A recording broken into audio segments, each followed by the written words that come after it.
Hello friends, मैं सिर्फ सिफाली जायसवाल। आज मैं बताने वाली हूँ तुम्हें कि तुम अपने क्लास 12th बोर्ड एग्जामिनेशन का जो ये हॉलीडे है, समर वेकेशन, तुम उसको कैसे यूटिलाइज़ करो। क्या तुम्हें इस टाइम करना चाहिए, तुम्हारे कितने % सिलेबस कंप्लीट हो जाने चाहिए, तो कैसे मैंने किया जिसकी वजह से मैंने अपने क्लास या फिर स्कूल में टॉप किया। तो मैं ये तुम्हें सब बताने वाली। तुम क्लास 12th में हो, तुम चीज़ों को सीरियस लेना शुरू कर दो। तुम अगली नेक्स्ट ईयर तुम बोर्ड एग्ज़ामिनेशन दोगे और चीज़ें डे बाय डे हार्ड होती जा रही है, कॉन्सेप्चुअल क्वेश्चन आते जा रहे हैं। तो तुम्हें अभी से तैयारी करनी पड़ेगी। तुम ये मत सोचो कि अभी हमारे पास तो बहुत महीना है, मैं कर लूँगा या फिर मैं लास्ट में कर लूँगा। देखो, क्लास 10th में अगर तुम टाइम वेस्ट करते हो तो उनका सिलेबस देखो। क्लास 10th में ना फेयरवेल होता है, ना प्रैक्टिकल होता है, ना उनके प्री बोर्ड भी कह सकते हो 1 से 2 बार होते हैं। और वहाँ पे जो भी होगा तो देखो, समझो वहाँ पे प्रैक्टिकल फेयरवेल तो होना नहीं है। तुम्हारे 12th के बैच में प्रैक्टिकल होगा, फेयरवेल होगा, फिर चीज़ें जब बाहर से एक्सटर्नल एग्जामिनर आते हैं तो तुम्हारे पास लॉट्स ऑफ प्रेशर क्रिएट हो जाता है। तो इंसान को समझ रहे हो ना, 12th में टाइम मैनेज करो। मैं तुम्हें बताऊंगी कि कैसे मैंने अपने क्लास 12th में समर वेकेशन को यूटिलाइज़ किया और सभी में मतलब स्कूल में टॉप भी किया, और कैसे मैंने अपने सिलेबस यानी समर वेकेशन में सिलेबस कहाँ तक कंप्लीट हो गया था या फिर कितने % सिलेबस कंप्लीट हो गया था।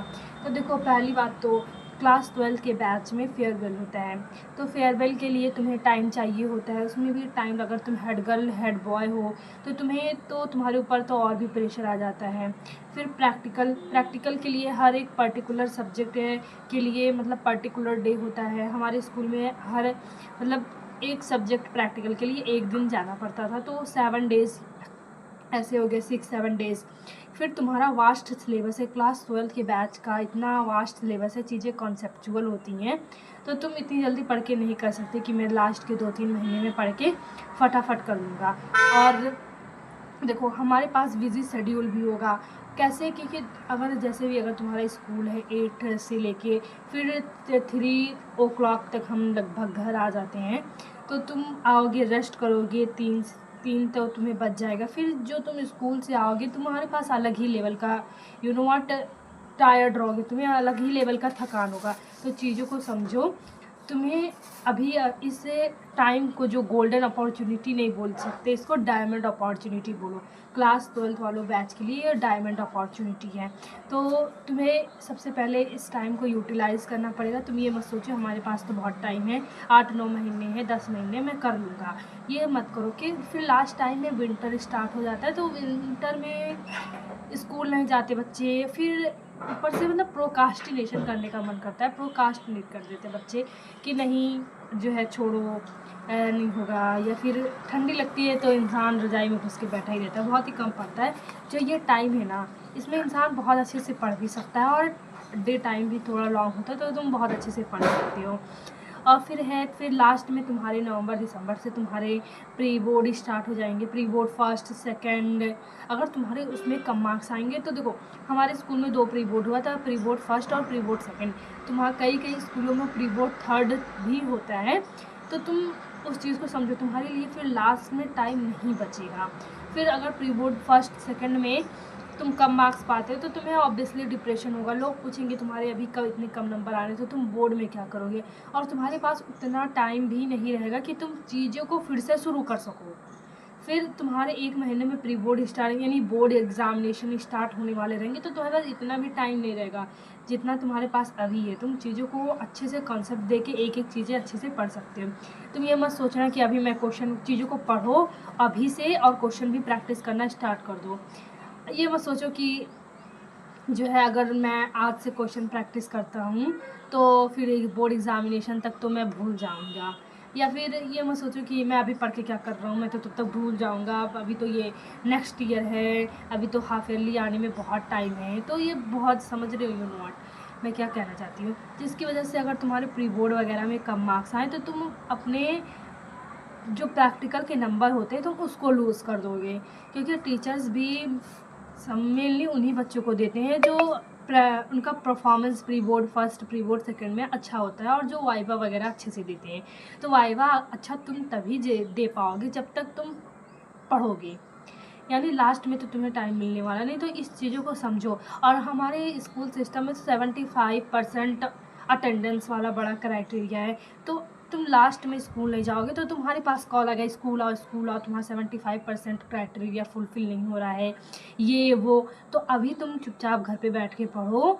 अभी तुम्हें कोई कॉल करके बुलाने वाला नहीं है कि तुम आओ, तुम्हारा जो है अटेंडेंस कंप्लीट करना है। तो 75% क्राइटेरिया वाला तो भाई बहुत लोचा है। तो इस चीज़ को समझो, वरना फिर तुम लास्ट में छुट्टियों पे छुट्टियां मारते रहोगे और लास्ट में प्री बोर्ड वगैरह होगा तो समझो टीचर्स के ट्रस्ट में आओ। टीचर्स लास्ट के मंथ में तुम्हें जाने, ताकि तुम्हें प्रैक्टिकल नंबर तो एटलीस्ट फुल ऑफ फुल मिले।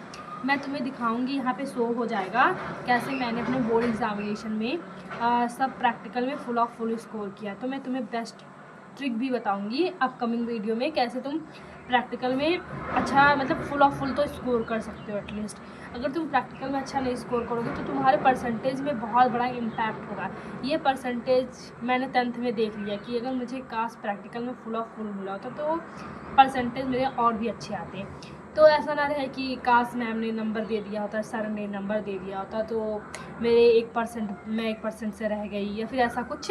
तो ये सब अभी तुम्हारा लास्ट ईयर है स्कूल में, एंजॉय करो। मैं अपना बता दूं, मैंने अपने टाइम में मतलब मेरे स्कूल में फेयरवेल हुआ था तो मैंने उसमें पार्टिसिपेट नहीं किया था। इसका एक रीज़न है ये, क्योंकि बोर्ड एग्ज़ामिनेशन में कुछ ही दिन बाकी थे तो हमारे स्कूल वालों ने फेयरवेल करवाया था।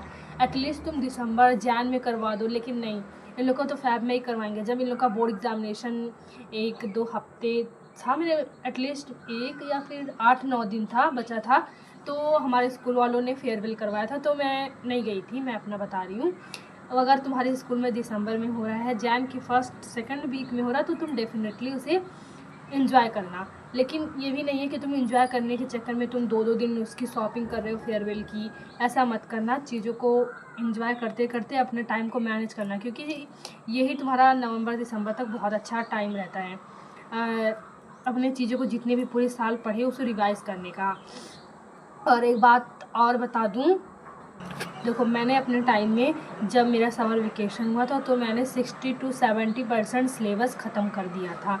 मतलब पढ़ के, जैसे बायोलॉजी है तो मैंने बायोलॉजी का चैप्टर पढ़ा, उसका नोट्स बना लिया था। मानती हूँ मुझे उसमें से जैसे 4-5 ही चैप्टर अच्छे से आते थे, बाकी तो मुझे नहीं याद होता था। तो जैसे जैसे मैं आगे चैप्टर पढ़ती गई तो नंबर तुम्हारे आएंगे, लेकिन एटलीस्ट तुम उसे एक बार पढ़ तो लो। तुम्हारा एक 10 to 20% हर एक चैप्टर में रेडी हो जाना चाहिए कि इस चैप्टर में एक्चुअली है क्या, इस चैप्टर रिलेटेड कहाँ से। कि अब तो तुम्हें कुछ पता ही ना हो, तुम नवंबर में पहुँच गए, दिसंबर में पहुँच गए, तुम्हें उस चैप्टर का कोई एक बेसिक आइडिया भी नहीं है।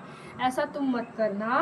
मैं जो बता रही हूँ उसको करना, प्रैक्टिकल में भी अच्छा नंबर आएगा और बोर्ड एग्जामिनेशन में भी अच्छा नंबर आएगा। वाइवा भी तुम अच्छा दोगे, टीचर्स तुम्हें अप्रिसिएट भी करेंगे।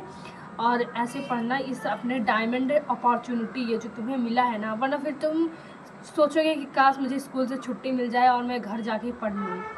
और मैं तो मोस्टली घर से मतलब मैं अपना सेल्फ़ स्टडी करती थी, तो मुझे सेल्फ़ स्टडी ज़्यादा अच्छा लगता था रदर दैन कि मैं स्कूल से पढ़ूँ या फिर टीचरों का। मुझे अपने स्कूल से अच्छा पढ़ाते थे मेरे टीचर्स भी, बट मुझे सेल्फ़ स्टडी ज़्यादा अच्छा लगता था तो मैं वो करती थी। तो फिर मैंने लास्ट में जब मेरा 70% क्राइटेरिया फुलफ़िल हो गया था, अटेंडेंस क्राइटेरिया, तो फिर मैंने लास्ट में बहुत छुट्टियाँ ली और फिर मैं वहाँ से मतलब नवंबर दिसंबर से ज़्यादातर छुट्टियाँ ली मैंने। और बता दूं कि नवंबर से तुम स्टार्ट कर देना अपना ये सैम्पल पेपर वगैरह लगाना, और pre board first, pre board second, half yearly में बहुत अच्छा परफॉर्मेंस देना। मैं ये कह रही हूँ, मतलब अच्छा परफॉर्मेंस देना। इस चीज़ को समझो मैं किस तरफ इंडिकेट कर रही हूँ। इतना अच्छा परफॉर्मेंस देना कि टीचर्स मजबूर हो जाए तुम्हें नंबर देने पर, और टीचरों का ट्रस्ट तुम पे बिल्ड हो जाए कि यही बच्ची है जो, या फिर यही बच्चा है जो स्कूल में टॉप रैंक प्रोड्यूस करेगा। तो मैं यहीं पे अपने वाणी को विराम देती हूँ, और अगर तुम्हें कुछ भी पूछना होगा बताना, मैं तुम्हें यहाँ अलर्ट करने वाली हूँ।